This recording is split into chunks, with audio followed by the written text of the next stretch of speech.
What is up, Gamer Army? Welcome back to another exciting episode of Psycho Gamer. I'm your host, Aubrey, and today we're going to do something a little different from any of my other videos. We are actually going to do a review.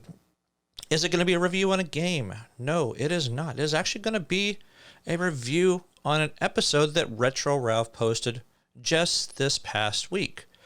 What kind of video is it? Well, it is going to be for Arcade Pickers season premiere, episode 1. So stay tuned. We're going to talk about this and look at the high points, look at the low points, and give you final thoughts. So make sure you hit that like and subscribe and turn on those post notifications and stay tuned. We're going to go over it next.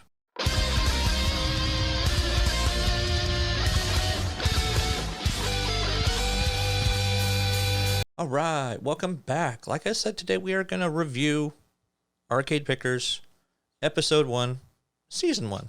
Basically the premiere of a new series that they're trying to do.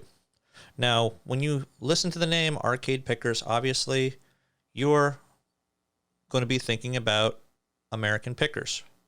American Pickers is a TV show where you have two guys going all over the place looking for things to buy so they can put it into their business to sell. I don't know if Ralph has his own business, but it's cool if he's going to fix the stuff up and either keep it for his own collection, which I'm sure his wife would absolutely love, or he'll turn it around and resell it. So the basic premise is exactly the same way as this. Now they start off in a van or an SUV and they're driving towards a destination. Just so happens the destination is owned by a gentleman named Flynn. Of course, all of us who know anything about arcades know of Flynn's arcade from Tron. So really cool that the guy actually has the exact same name, unless that's just a nickname that he's been given because of the amount of equipment that he's actually got in there. Now, when it comes to the talking points and the initial talking points, it does almost seem a little forced that they're just basically striking up some sort of a conversation about this particular thing. And I'm sorry, Ralph, but yeah.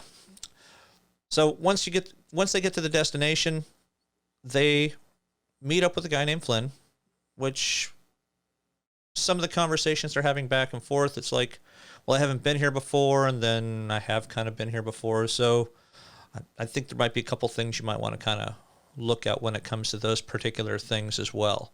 I don't necessarily think that Ralph had actually been there before, but I do believe his buddy had been there a number of times, and it seemed like he was surprised or shocked, but he'd already kind of mentioned he'd been there before, especially talking about the trailer that they casually go into later on. Now, this guy Flynn, he has some amazing stuff. Now, would I want to call him a collector? Not really with the sheer amount of stuff that he's got there. I'd almost call him an arcade hoarder, which isn't a bad thing. I mean, for many of us to be able to find a sweet spot or a honey hole, like they mentioned in this particular episode, is amazing. To see the sheer amount of CRTs, marquees, and just cabinets that this guy's got all over the place. Even control boards. He's got stuff everywhere, inside and outside. Now, the good thing is he's in Arizona. So the advantage of being in Arizona is it doesn't rain anywhere near as much. So this stuff may not be damaged to the point where it can't be made operable anymore. But I don't know. I think the stuff that's going to be inside is going to be where the real value is. It is cool they did find a Robotron in there. So that was actually kind of cool to see. But throughout the episode, they're running across different arcade machines. It seems like many of the things they kept finding that they liked was monitor art and also marquees. Now, in my opinion, and this is sheerly my opinion, the marquees that they found, I think many of them they paid pretty close to retail, if not right at retail. Now, the ones that they ended up finding that they actually purchased, such as the Street Fighter II and the Choplifter cabinet, were pretty cool. I think they got a pretty good deal on the Choplifter and the California Speed cabinets. But I think in terms of the Street Fighter 2, I think Ralph, buddy, I think you overpaid a little bit for that one, especially since it still did and does need a little bit of work in terms of the art needs to be touched up. And you did post a follow-up video of that Street Fighter 2 cabinet that the CRT was kind of fuzzy. You had to replace a part, which, hey, a $25, $30 part, as you mentioned, that's really not a bad price to pay for fixing up that particular cabinet so that it actually looks like it's supposed to. So kudos for you for getting a good price on that one part that you really needed. Now, in terms of following up, I don't think Flynn was fully into selling a lot of stuff at low prices at great deals.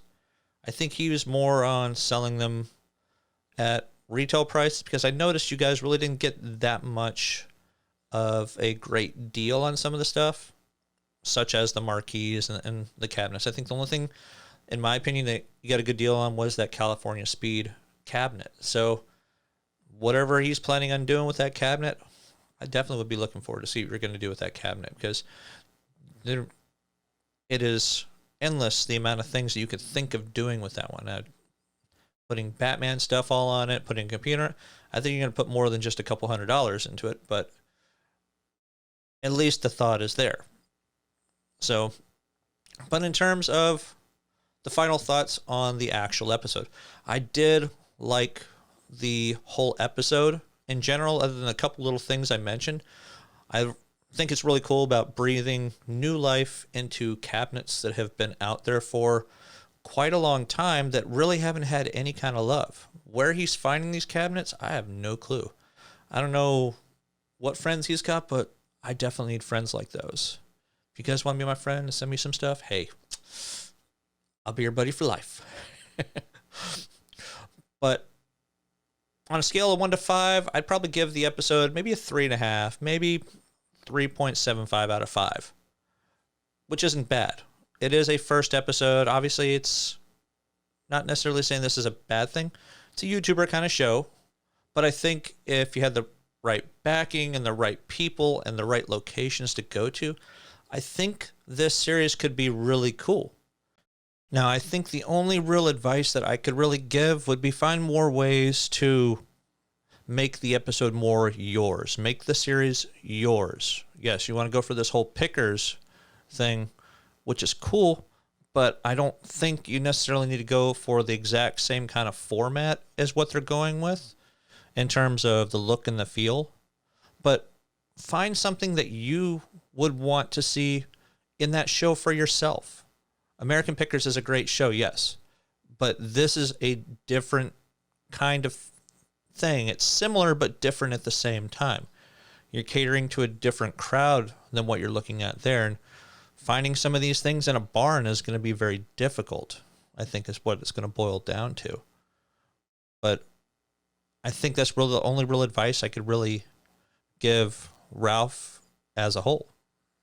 Now, I know that you are looking at doing a series of about 4 or 5 episodes for a season, I guess you could say.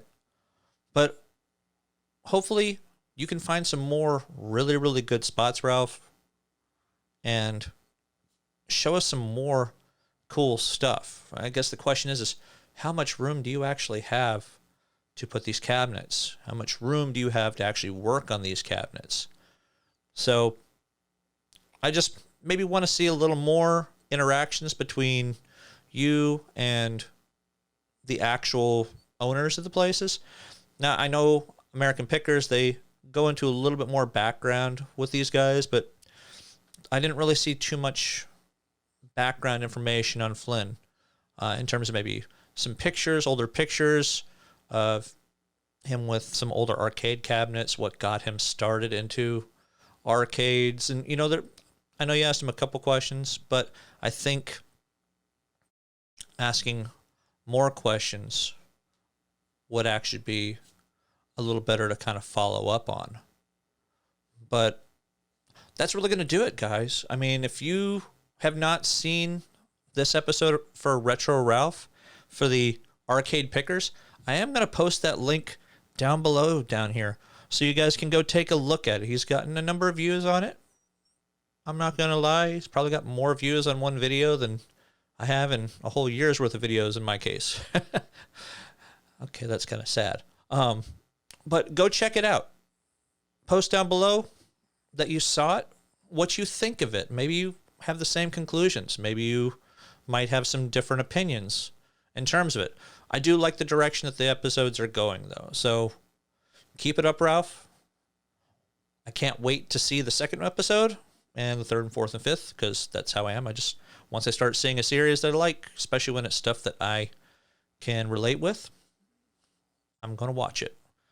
So I appreciate you giving me permission to do that review, even though I really don't need the permission. I did ask, so I thank you for that as well, man.